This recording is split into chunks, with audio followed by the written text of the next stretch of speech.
Hello friends, जय जगन्नाथ। समस्ते भलरे अच्छे तो आशा करुच्ची समस्ते भलरे थे।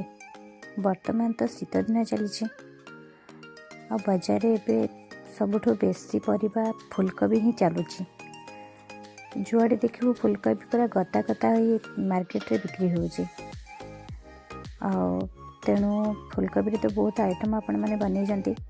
आज आम नॉर्मली चलतु बनैबा फुलकोबी झोल।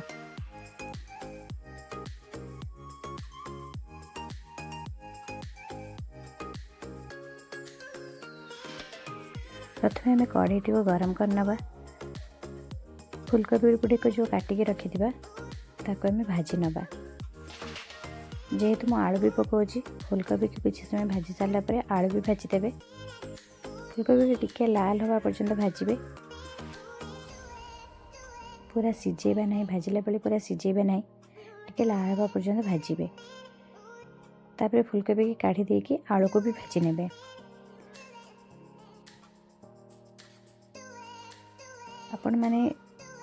आपण मानकर जदि पसंद थी आपण मैंने आलू को सिझेकी भी नहीं पारे, किंतु मु अल्प तेल देकी आलू को भाजी नहीं। तापर से कढ़ारे सोरिष तेल देकी पियाज किसी समय भाजबे। गोल्डन ब्राउन कलर हवा पर्यंत आपण पियाज को भाजबे।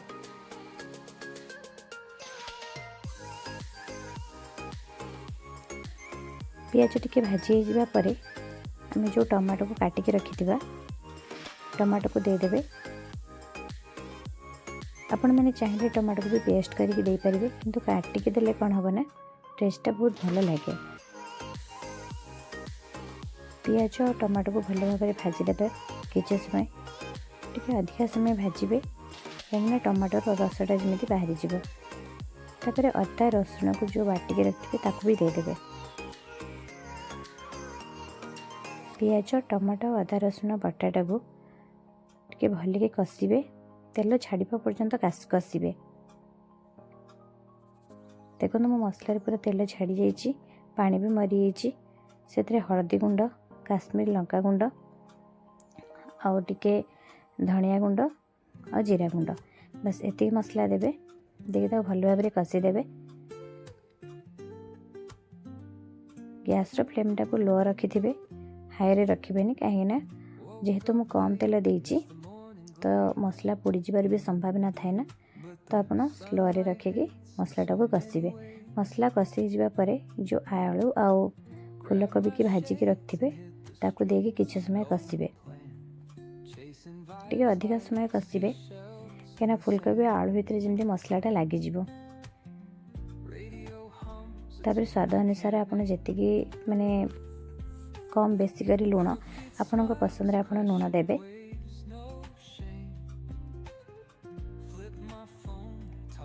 तापर कषि देला परे ये कषाटा को आपन किछि समय ढांकी देबे। देखो ढांकुणी मु पाखापाखि 5 मिनट ढांकी रखी। ढांकुड़ी खोलला परे देखंतु केमिति नरम हो जाइए और पूरा तेल मसला पूरा छाड़ी जाइए। ता भीतर आपन जेतिकी झोल जदि रखिबे जो हिसाब रे आपन पानी रखिबे। मु देखो ये गिलास पानी नहीं तो किसी समय ढांकी देवी। पूरा तरकारी फुटवा पर्यंत ढांकी देवी। 10 ରୁ 15 मिनट पर्यंत आपन ताको फुटेबे। देखो मसला पूरा तेल भी सॉरी पानी पूरा फुटी। आउ धनिया पत्र काटिक रखिथे, धनिया पत्र भी देदेवे और गरम मसला टी देदेवे। बस आमर प्रस्तुत हो गला फुलकोबी आलू झोल। नॉर्मली आपण मैंने एमती तरकारी घरे बन खाऊे। आज मो प्रोसेस जदि आपण मानक भल लगिला ताले मो चैनल टाको दयाकर सब्सक्राइब करदेवे। और पसंद आसले लाइक एंड सब्सक्राइब करदेवे और कमेंट भी करेंगे। रही